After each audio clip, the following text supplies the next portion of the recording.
The hall was enormous. Kang Tae-ho had seen pictures of it before, but standing inside it was something else entirely. The grand forum of the Galactic Concord stretched in every direction like the inside of a hollowed-out moon. Thousands of seats rose in circles around a central platform, and in those seats sat creatures that Tae-ho had only read about in classified reports. Some had scales, some had too many eyes, some did not have bodies at all, and floated inside shimmering containers of light. Every one of them was looking down at the small figure standing alone on the platform below. That small figure was him. Tae-ho was 61 years old. He had served in the Korean Navy for 20 years before being selected as Earth's first ambassador to the Galactic Concord. He had trained for this moment for 3 years. He had memorized alien customs, learned 2 alien trade languages, and practiced this speech more than 100 times. But none of that preparation had included being laughed at before he even opened his mouth. A low sound moved through the hall when he stepped onto the platform. It was not exactly laughter, not in the human sense, but every translator in the building picked it up and converted it into the same thing: amusement. The kind of amusement a grown man might feel watching a dog try to open a door. Tae-ho ignored it. He pressed his hands flat against the podium and waited for silence. The speaker of the Concord, a tall being named Olhun with pale gray skin and 4 arms folded neatly behind his back, gestured for the hall to quiet down. Olhun's face had no expression that Tae-ho could read, but his voice carried something close to boredom when he spoke. "The delegation from Earth may present its matter," Olhun said. "You have been given 12 minutes. Humanity's entire future packed into 12 minutes. Tae-ho activated the display behind him.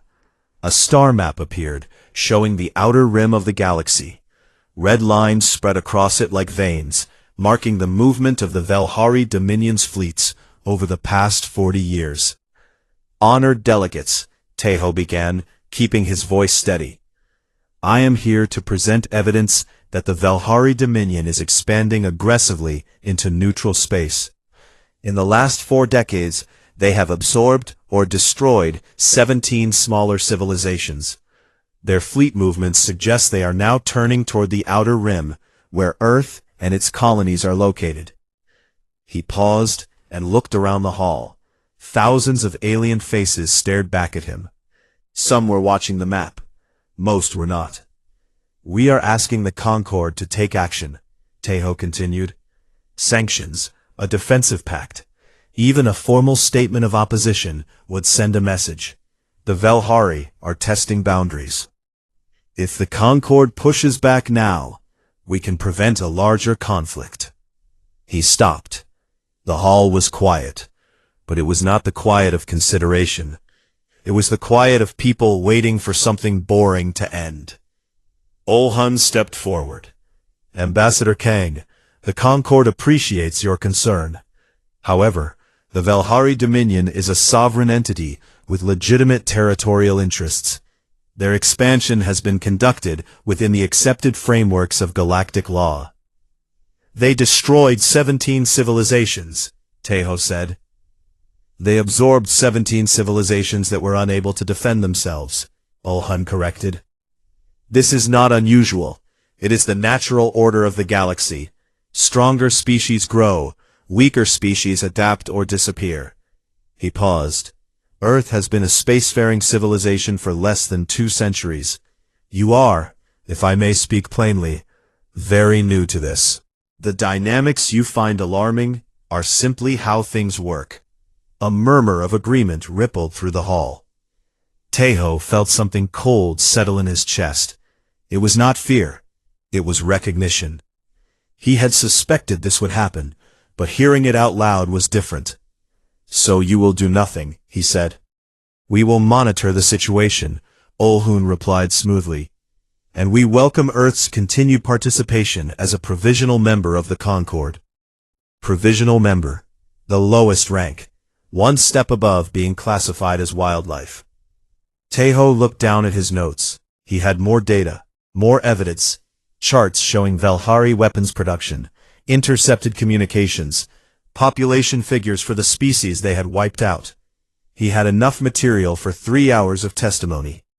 But looking at the hall, at the thousands of delegates already turning to their own conversations and devices, he understood that none of it mattered.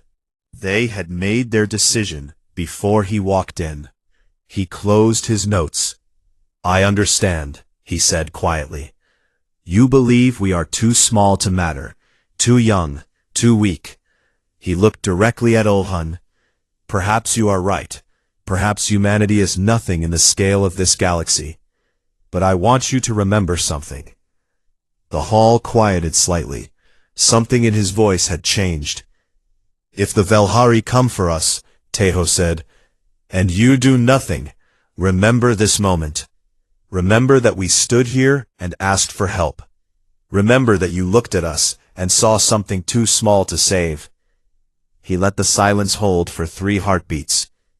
"Because when it is over, we will remember it for you." Olhun stared at him.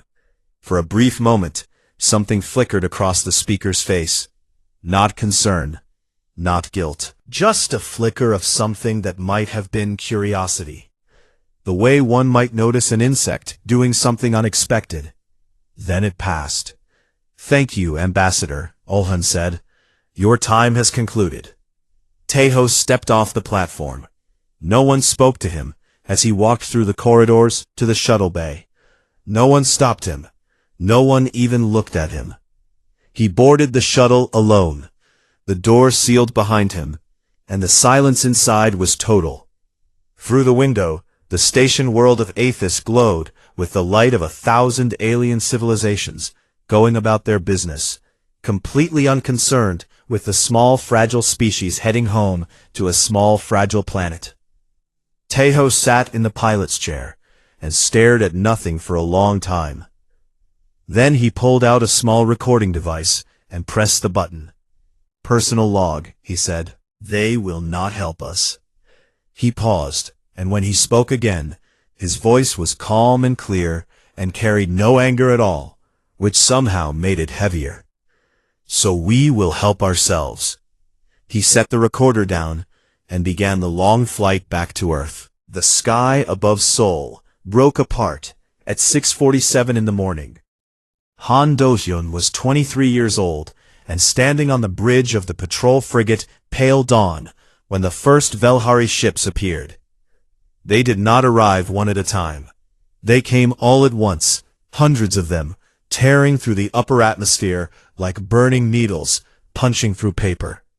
The orbital defense stations, 4 of them positioned around the planet, managed to fire for about 90 seconds before they were turned into expanding clouds of metal and fire.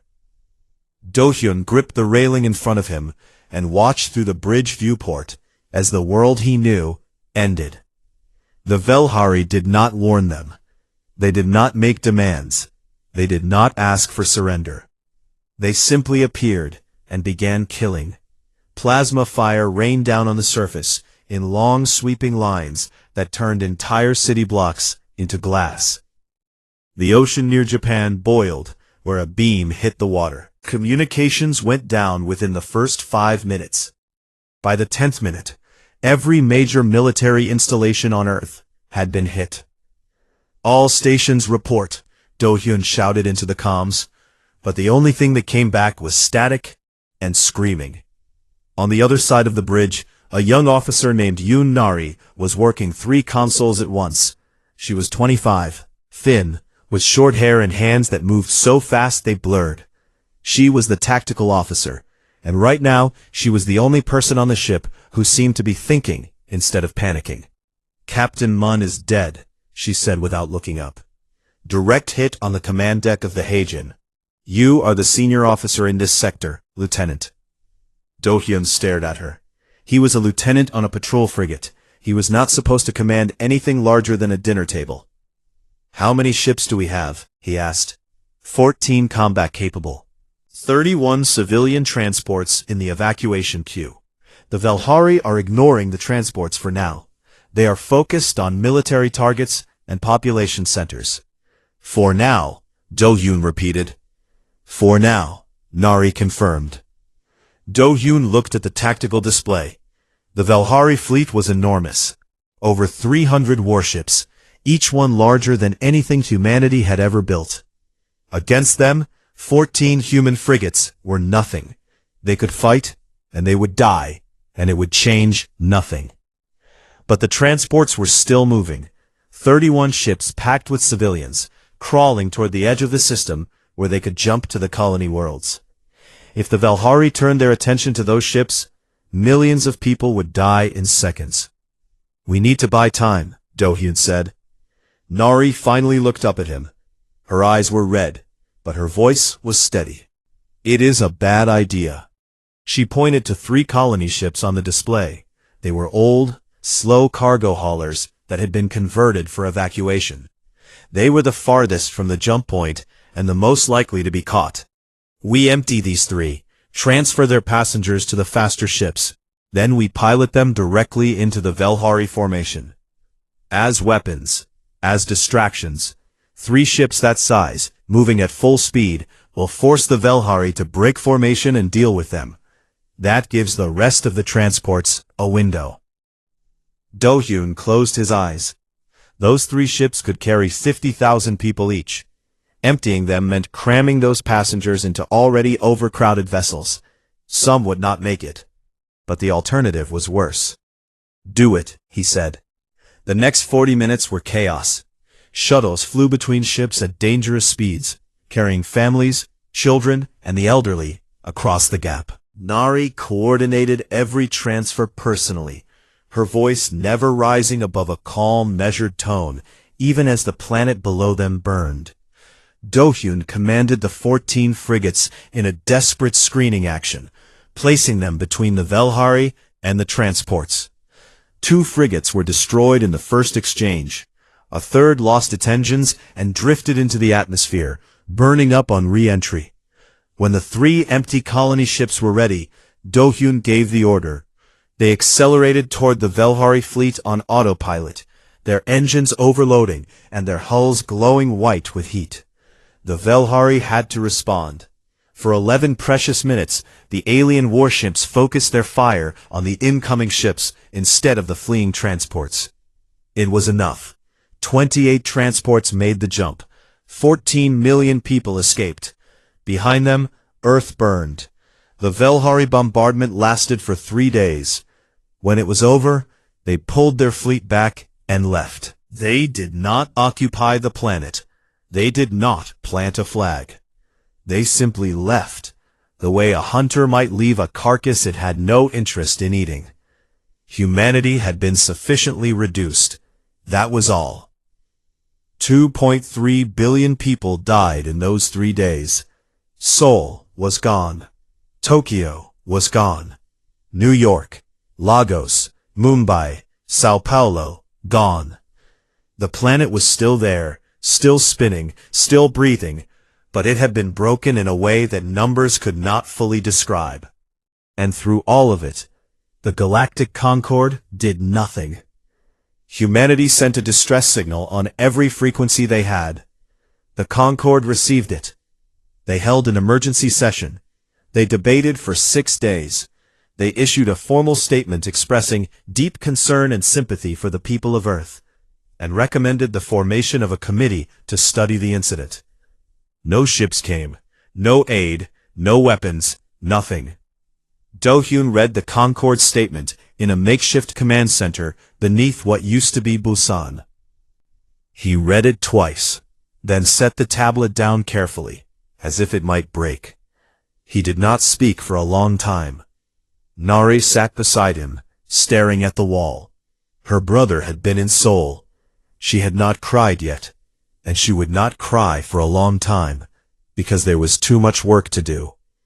The door opened, and an old man walked in. He moved slowly, leaning on a cane, and his hair was completely white now. Kang Tae-ho, the man who had warned the galaxy 15 years ago. Every officer in the room stood when they saw him. Tae-ho looked around the room at the tired, broken faces. He said nothing for a moment. Then he reached into his coat and placed a small datapad on the table. On its screen was a single word: rebuild. The room was silent. Do-hyun picked up the datapad and stared at it. Then he looked at Taeho and nodded once. Taeho nodded back. There was nothing else to say. Grief would come later. Rage would come later. Right now, there was only the work. Humanity had been knocked to the ground, but it was still breathing. And somewhere deep in the bones of every person left alive, a quiet decision was being made. Not a decision for revenge. Something colder than that. Something more patient. They would not forget what happened. And they would make sure that no one else ever would, either. The galaxy forgot about humanity, the way someone forgets about a crack in the wall. It was there, somewhere, probably, but no one thought about it. After the Valhari attack, Earth went quiet. Its communications dropped to almost nothing. Its trade ships stopped appearing at foreign ports. The few human colonies that existed closed their borders and stopped answering calls. Within 3 years, the Galactic Concord revoked humanity's provisional membership due to what they called sustained inactivity and failure to meet participation requirements. No one objected. No one even noticed. This was exactly what Choi Eun-ji wanted. Eun-ji was 41 years old and had spent the last decade building something that did not officially exist. She called it the Human Intelligence Network, or HIN, and it operated out of a converted cargo bay on a station hidden behind the rings of a gas giant in a system no one cared about. From that cargo bay, she ran 312 operatives spread across 90 alien worlds. Her agents were not soldiers. They were traders, mechanics, translators, cooks, and cleaners. They took the jobs that no one important wanted and went to the places that no one important watched. They smiled and nodded and served drinks. And while they did, they listened. They copied files. They mapped shipyards. They memorized fleet rotations and supply routes, and the personal habits of Valhari admirals. Eun-ji sat in front of a wall of screens every night, reading reports and connecting pieces. She slept 4 hours a day and ate at her desk. She had been a school teacher before the attack. Her school had been in Seoul. She did not talk about that. One night, one of her agents sent a message from deep inside Valhari space. The message contained the complete technical specifications for Valhari shield generators. Eun-ji read it 3 times, then sent it to the one person who could do something with it. Baek Ji-nu was 28 years old and worked in a laboratory carved into an asteroid. The asteroid had no name, only a number, and it drifted in the dark space between 2 star systems where no one ever went. Ji-nu had lived there for 6 years. He had a small team of 30 engineers, a fabrication workshop, and enough raw materials to build almost anything.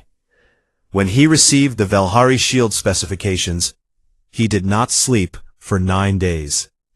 Valhari shields were considered the best in the galaxy. They operated on a rotating frequency that shifted faster than any known weapon could track. Hitting a Valhari ship was easy. Actually hurting one was considered impossible by every military in the Concord. On the 10th day, Ji-nu called Captain Han Do-hyun on a secure channel. "I found it," he said. His voice was hoarse and his eyes were bloodshot, but he was smiling. "Their shields rotate, but there is a pattern. It is buried deep, and it cycles every 11 seconds. If we time a weapon pulse to match the gap, the shot goes through the shield like it is not there." Do-hyun leaned forward. "You are sure?" "I tested it on a captured Valhari shield unit. The pulse went through and hit the wall behind it. The shield did not even register an impact." Do-hyun was quiet for a moment. "What are you calling it?" Ji-nu shrugged. "The knock, because we are just letting them know we are home."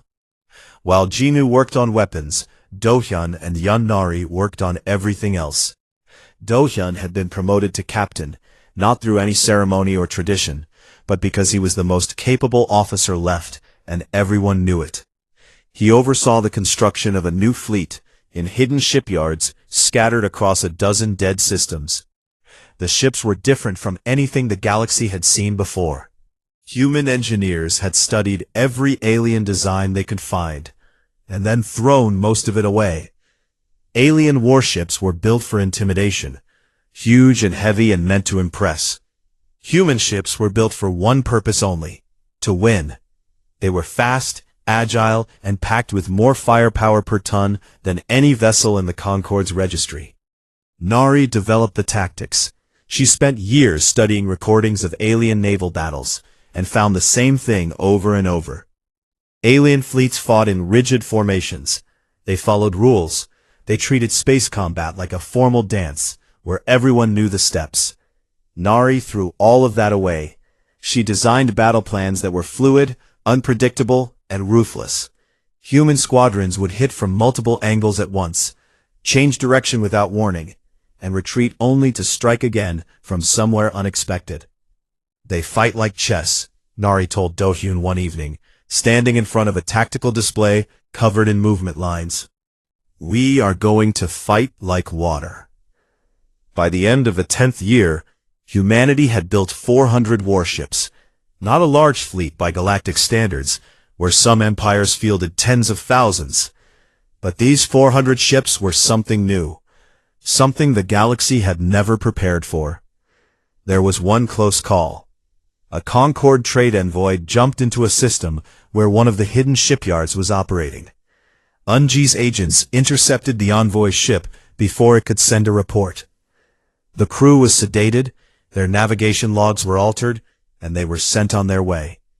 They arrived at their destination with a gap in their memory and a vague feeling of unease that they could never quite explain.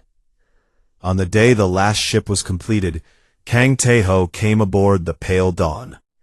He was old now, well past 80, and he walked with difficulty. But his eyes were clear and sharp, and when he stepped onto the bridge and looked through the viewport at 400 warships floating in perfect formation in the shadow of a rogue planet, he stood a little straighter. Do-hyun stood beside him. Nari was at her station. Jinu was down in the engine room, running final checks. Unji's voice was in Do-hyun's earpiece, confirming that every Velhari fleet position was accounted for, and that the galaxy still had no idea what was coming. 15 years, Tae-ho said quietly, looking at the fleet. 15 years, Do-hyun agreed. Tae-ho turned to him. "They think we are dead." Do-hyun looked at the old man, the man who had warned an entire galaxy and been laughed at. The man who had walked into a bunker beneath a burning city and put a single word on the table. The man who had waited, patiently, for 15 years. "Then it is time they remembered," Do-hyun said. It was a small, tired smile, but it was real. He nodded, once. In the silence of deep space, 400 engines began to warm. The Velhari were in the middle of killing another world when humanity arrived. The Fenrai were an aquatic species who lived on a water planet called Moha. They were peaceful. They had no warships, no weapons, and no enemies, or so they had believed. When the Velhari fleet appeared above their world and began burning their floating cities, the Fenrai did exactly what humanity had done 15 years earlier. They sent a distress call to the Galactic Concorde and begged for help. The Concorde received the message. They held a session. They debated.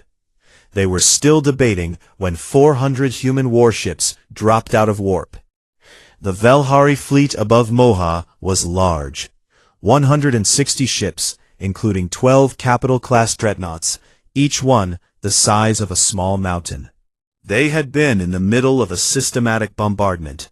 Their weapons pointed downward at the planet, when their sensors screamed.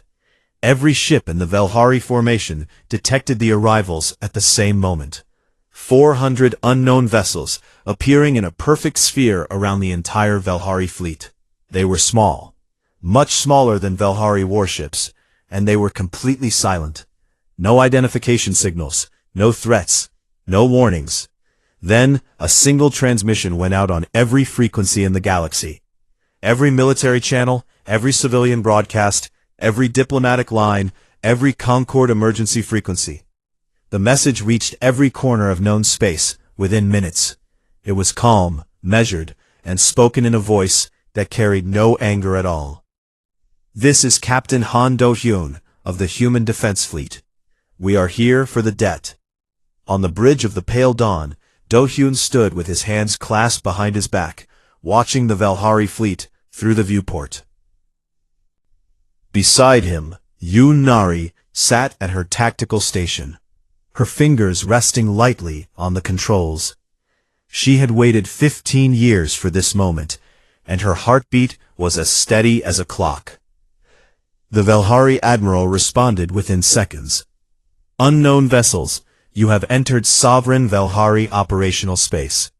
Identify yourselves and withdraw immediately, or you will be destroyed." Do-hyun did not reply. He simply looked at Nari. "All squadrons are in position," she said. "The knock is armed on every ship. Firing solutions are locked." Do-hyun nodded. "Begin." What happened next would be studied by every military academy in the galaxy for centuries to come. The human fleet moved like a living thing. Squadrons of 10 ships each attacked from every direction at once, never staying in the same position for more than a few seconds. They were fast, impossibly fast, changing vectors and accelerating in ways that the Valhari targeting systems could not track. And then Jinu's weapons fired. The first volley hit the nearest Valhari dreadnought directly in the center of its hull. The ship's shields were at full power. They were the finest shields in the galaxy, rotating at frequencies that no weapon had ever penetrated. The shots went through them like they were made of smoke. The dreadnought broke apart from the inside. Its reactor ruptured, and the explosion consumed the 2 escort ships flying beside it. In the first 30 seconds of the battle, 3 Valhari warships ceased to exist, and the Valhari had not landed a single hit in return. Panic spread through the Valhari fleet.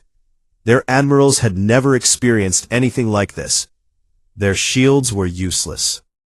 Their formations, designed over centuries of conquest, fell apart as human squadrons tore through them from angles that should not have been possible. Nari's tactics were chaos given purpose. Every time the Valhari tried to regroup, the human ships were already somewhere else, hitting from behind, from below, from inside the gaps in their lines. In the engine room of the Pale Dawn, Baek Jinu monitored the weapon systems with quiet satisfaction. Every shot that connected was a confirmation of 6 years of work. Every Valhari shield that failed to stop a pulse was proof that patience and precision could defeat size and power. The battle lasted 11 hours. When it was over, 160 Valhari warships had been reduced to drifting wreckage. The human fleet had lost 8 ships, 8. But Do-hyun did not stop. Over the next 3 weeks, the human defense fleet moved through Valhari space like a storm. They hit every military shipyard, every weapons factory, every staging base. Choi Eun-ji had mapped every single one of them over 15 years of patient intelligence work, and now that map became a target list. One by one, the Valhari war machine was taken apart. Do-hyun gave strict orders: no civilian targets, no occupied planets, no cruelty. Human ships destroyed military installations and then moved on. When they encountered Valhari civilian vessels, they let them pass. When they found prisoners from conquered species in Valhari labor camps, they freed them and provided medical aid. The galaxy watched in shock. This was not how wars were supposed to work. Conquerors were supposed to conquer. Victors were supposed to occupy and exploit. Humanity did none of these things. They simply removed the Valhari's ability to hurt anyone ever again, and then they stopped. For the first time in its history, every single member species attended. The mood was not relief, it was fear. The species they had dismissed, the species they had abandoned, the species they had allowed to burn, now possessed the most powerful military in the known galaxy. And then, Unji released the documents. She had been saving them for years. Classified Concord files, stolen by her agents from the deepest archives of the Grand Forum. The documents proved beyond any doubt that the Concord had known the Velhari would attack Earth. They had received intelligence about the planned invasion 6 months before it happened. They had discussed it in a closed session, and they had decided by formal vote to let it happen. The official reason recorded in the minutes was that humanity's destruction would be strategically convenient and would remove a potentially disruptive new species from the galactic stage. The leak hit every news channel in the galaxy simultaneously. 12 Concord member species withdrew from the Alliance within 48 hours. Protests erupted on dozens of worlds. Speaker Olhan, who had been in power for decades, suddenly found himself facing calls for resignation from every direction. In desperation, Olhan contacted the Pale Dawn directly. Doyun accepted the call. Captain Han, Olhan said. His voice had lost the smooth confidence it carried 30 years ago. The Concord demands to know humanity's intentions. Your military actions, while impressive, have created significant instability. We require assurances that— Speaker Olhan, Doyun interrupted calmly. We will be coming to the Grand Forum to address the full assembly. Olhan paused. And what will you say? Dohun looked at the old man sitting quietly in a chair at the back of the bridge. Kang Taeho met his eyes and gave a small nod. I suggest you do not table it this time, Dohun said, and closed the channel. The Grand Forum was full. Every seat was occupied. Every species in the Galactic Concord had sent representatives, and many who had left the Concord in disgust after the leaked documents had returned just for this day. Even species who had never been members at all had requested permission to observe. The hall was packed tighter than it had ever been in its 1,000-year history. They were all waiting for humanity. The corridor leading to the central platform was long and lined with tall windows that looked out into open space.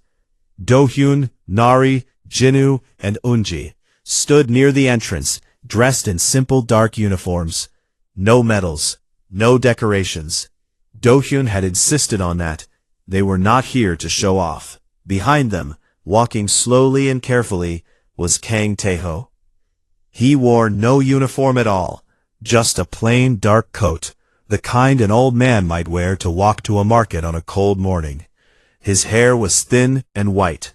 His hands shook slightly. He leaned on his cane with every step, and his breathing was heavier than it should have been. He was 84 years old, and every one of those years was visible on his face. Dohyun turned to him. Are you sure you want to do this yourself? I can speak on your behalf. Taeho shook his head. I started this. I will finish it. The doors opened, and the hall fell silent. Not the polite silence of waiting, not the bored silence of 30 years ago. This was the silence of a galaxy holding its breath. Every eye, every sensor, every translator was fixed on the small group of humans walking toward the platform. Dohyun, Nari, Jinu, and Unji stopped at the edge of the platform. Taeho continued alone. He walked to the podium the same way he had walked to it 3 decades ago. The podium had not changed, the hall had not changed, but everything else had. The last time he stood here, they had laughed. The last time, they had given him 12 minutes and then told him to leave. Now the entire galaxy was watching, and no one was laughing. Taeho placed his hands on the podium. He took a slow breath. Then he looked up at the thousands of faces staring down at him. 30 years ago, he began, his voice quiet but clear. I stood in this exact spot. I was younger then, stronger. I had prepared a long speech with evidence and charts and data. I came here to warn you about the Valhari Dominion, and I asked you for help. He paused. The silence in the hall was absolute. You gave me 12 minutes, and then you laughed. No one moved. I told you that if the Valhari came for us, and you did nothing, we would remember. You treated that as an empty threat from a small species. I understand why. We were new, we were weak, we had nothing to offer you, and nothing you feared. That has changed. Tejo pressed a button on the podium. A display activated behind him, but it did not show a star map or a battle plan. It showed names. Human names. Thousands of them, scrolling upward in a continuous stream. These are the dead, Tejo said. 2.3 billion names. I will read some of them for you. And he did. He read names in a steady, unhurried voice. Korean names, Japanese names, Nigerian names, Brazilian names, Indian names, American names. Names of children and grandparents and teachers and farmers and doctors and students. He read them one after another, and the hall listened. He read for 4 minutes. Then he stopped. I could continue for 11 years, he said quietly. One name per second, day and night, for 11 years. That is how many people we lost. That is the weight of what you allowed to happen. He let the silence hold. But I did not come here to blame you, he continued. Blame is easy. Blame changes nothing. I came here to tell you what we have decided. He straightened slightly, and even though he was old and small and leaning on a podium for support, something in his presence filled the room. Humanity does not want an empire. We have seen what empires do. We watched the Valhari burn our world, and we watched you sit in this hall and let it happen. We watched the same thing happen to the Fenrai, and to 17 other species before us.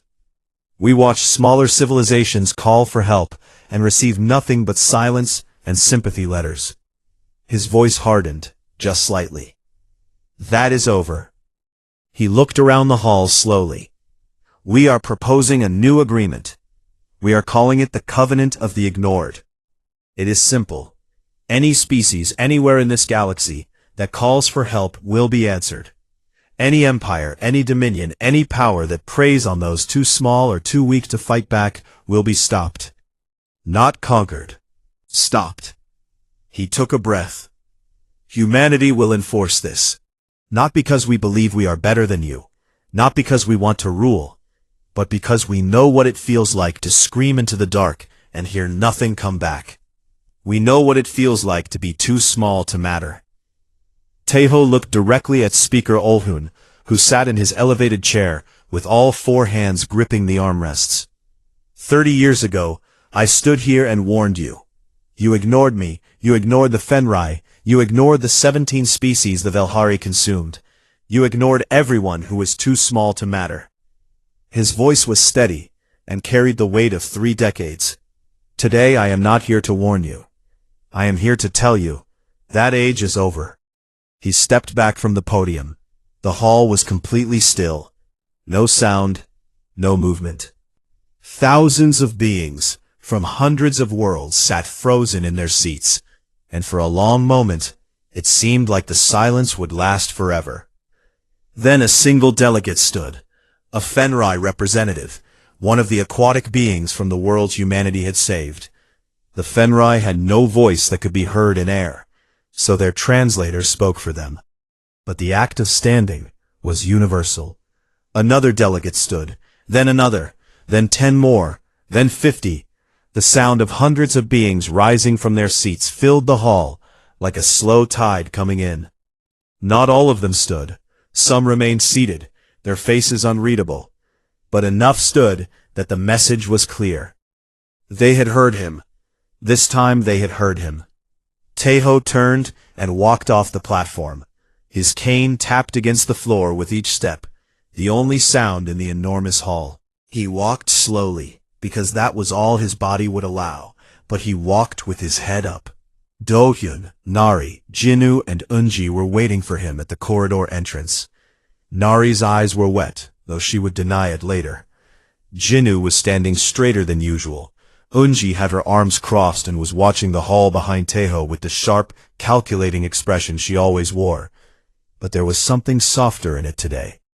Do-hyun simply extended his hand, and Taeho took it. They walked together down the long corridor toward the shuttle bay.